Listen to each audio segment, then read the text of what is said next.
কানে কানে এসে বললেন, আমার মা একদম বার্ধক্যে পৌঁছে গেছেন, চলতে পারেন না। আজকের এই মোনাজাতে ওয়াজে শরীক হওয়ার জন্য একটা গাড়িতে করে তাকে এনে শোয়ায় রাখা হয়েছে, ওয়াজ শোনাবার জন্য এবং দোয়া করার জন্য।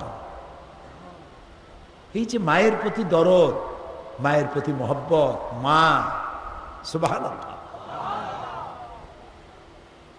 আমরা দোয়া করি আল্লাহ তাআলা তার মাকে হায়াতে তাইয়্যিবা সেহাতে কুল্লিয়া দেয়। আমাদের মা যাদের বেঁচে আছে আল্লাহ তাদেরকে সুস্থ রাখো, ভালো রাখো। বিছানার উপরে ফালাইয়া প্যারালাইসিস করাইয়া পরনির্ভর করাইয়া মারবা না, সুস্থতার সাথে ঈমানের সাথে জান্নাতে উঠায় না। মা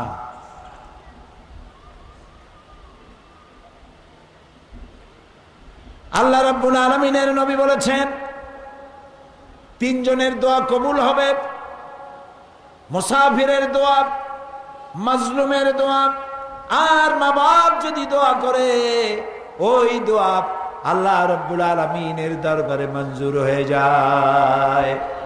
বন্দুকের গুলি ছুড়লে টার্গেটে পৌঁছতে যত না দেরি, তার থেকে দ্রুত গতিতে মা বাপের দোয়া আল্লাহর আরশে পৌঁছে যায়। সম্মান করো। আহারে কি কষ্টটা করছে, ছেলেরা ভুলে যায়। অফিস থেকে ব্যবসা থেকে ফিরে এসে দেখে বোর মুখ মলিন। তোমার মুখ কালো কেন? তোমার মা আমাকে গালি দিছে। ব্যাস, মায়ের সাথে কথা বন্ধ হয়ে গেল। এটা কি ভালো কাজ হয়েছে? ভালো কাজ হয়নি। স্ত্রীর কথা মতো মায়ের সাথে খারাপ আচরণ করো না। মায়ের হক তো তুমি আদায় করতে পারবে না। তোমাকে ডেলিভারি করতে গিয়ে মা যে কষ্ট করেছে, কিয়ামত পর্যন্ত সেই কষ্টের ঋণ তুমি শোধ করতে পারবে না। এমনকি সন্তান যদি তার বুকের চামড়া দিয়ে মায়ের পায়ের এক জোড়া জুতা তৈরি করে দেয়, এক ফোঁটা দুধের হক আদায় হবে না। ইসলাম মানুষকে এই শিক্ষা দিয়েছে। এরপরে নারীকে বলেছে পর্দায় থাকার জন্য। নারীকে কোথায় থাকতে বলা হয়েছে? পর্দা। পর্দা করো। ওয়াকারনা ফি বুয়ুতিকুন্না, ঘরের ভিতরে থাকো। ওয়ালা তাবাররাজনা তাবাররুজাল জাহিলিয়াতিল উলা, জাহিলিয়াতের যুগের মতো করে তোমরা সাজ সজ্জা করে পরপুরুষের সামনে বেরিও না, তোমরা পর্দা করো। ওয়াহফাজনা ফুরুজাহুন্না, এবং তোমাদের যৌনাঙ্গগুলি, তোমাদের শরীরটাকে শালীনভাবে মার্জিতভাবে ঢেকে ঢুকে তারপরে তোমরা চলাফেরা করো। ওয়ালা তাকরাবুজ জিনা ইন্নাহু কানা ফাহিশাতান ওয়া সা সাবিলা, জিনা করা তো দূরের কথা, জিনার নিকটবর্তীও হয়ো না। লক্ষ্য করেছেন?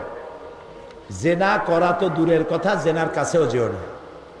জিনার কাছে যেতে গেলে কতগুলি জিনিস লাগে। সেগুলি কি?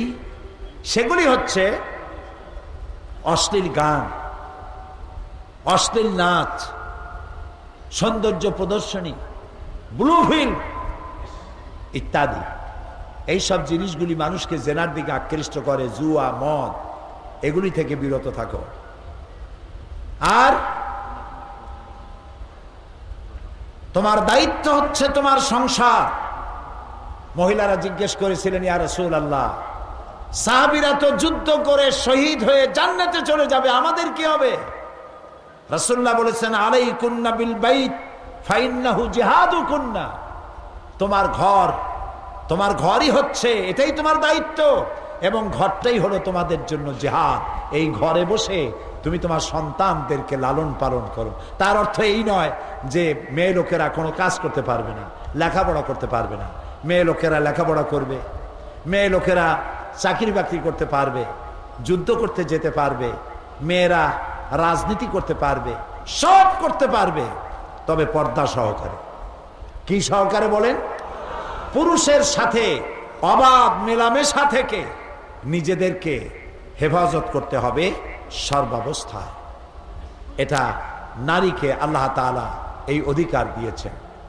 সুতরাং নারী এবং পুরুষের অধিকার সমান।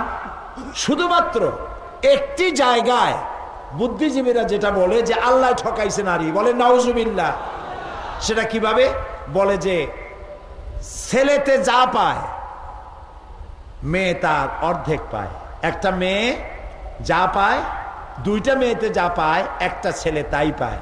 তার অর্থ হলো নারীদেরকে ইসলাম ঠকাইছে। আপনারা বলেন নাউজুবিল্লাহ। তারা জানে না যে নারীকে আল্লাহ তাআলা কত ভাবে দিয়েছে। লক্ষ্য করেন, নারী তার স্বামীর কাছ থেকে মহারানা পায়, পিতার সম্পত্তিতে অধিকার পায়, ভাইয়ের সম্পত্তিতে অধিকার পায়, সন্তানের সম্পত্তিতে অধিকার পায়। নানাবিধভাবে নারী টাকা পয়সা পায়। কিন্তু খরচের কোনো খাত আছে? বলেন আপনারা, খরচের খাত আছে? খরচের কিচ্ছু নাই। স্বামীর মেহমান আসুক আর নিজের বাপের বাড়ির মেহমান আসুক, সব ক্ষেত্রে খরচ পুরুষের। বাড়িতে অসুখ বিসুখ হয়েছে, চিকিৎসার পয়সা কে দেবে? বলেন, পুরুষ দেবে। সব জায়গায় পুরুষের খরচ, মেয়েদের কোনো খরচ নাই।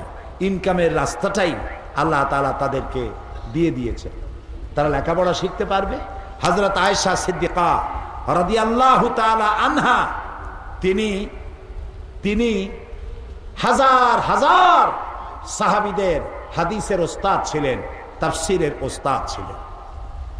মা বোনেরা, আজকে যারা আপনারা এসেছেন, ইসলাম আপনাদেরকে লেখাপড়ার অধিকার দিয়েছে, শিক্ষার অধিকার দিয়েছে, চাকরির অধিকার দিয়েছে। আপনাদের কাজ হলো ঘরটাকে ইসলামের দুর্গ বানান, ইসলামী জ্ঞানে নিজেকে সমৃদ্ধ করুন, স্বামীকে ইসলামের পথে চালান। ইচ্ছে করলে একজন ভালো স্ত্রী তার খারাপ স্বামীকে ভালো বানাইতে পারে, পারে না? আবার একটা ভালো স্বামীকে খারাপ বানাতে পারে।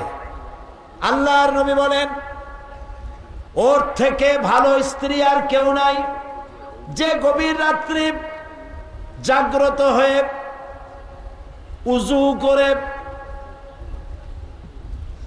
নিজের স্বামীকে ঘুমের থেকে জাগায়া তাহাজ্জুদের নামাজের জন্য দাঁড় করায় দেয়। ওর চেয়ে ভালো স্ত্রী আর নাই, আর ওর থেকে ভালো স্বামীও আর কেউ নাই, যে ঘুমের থেকে গভীর রাত্রে জেগে উযু করে স্ত্রীর মুখে পানি ছিটাইয়া ঘুমের থেকে জাগাইয়া উযু করাইয়া তাহাজ্জুদের জন্য দাঁড় করিয়ে দেয়। সংসারটাকে ভালো করুন। আপনার ঘরের ভিতরে লক্ষ্য করুন সবাই।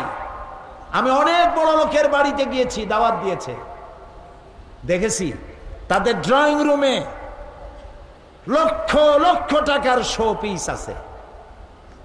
শোপিস কি?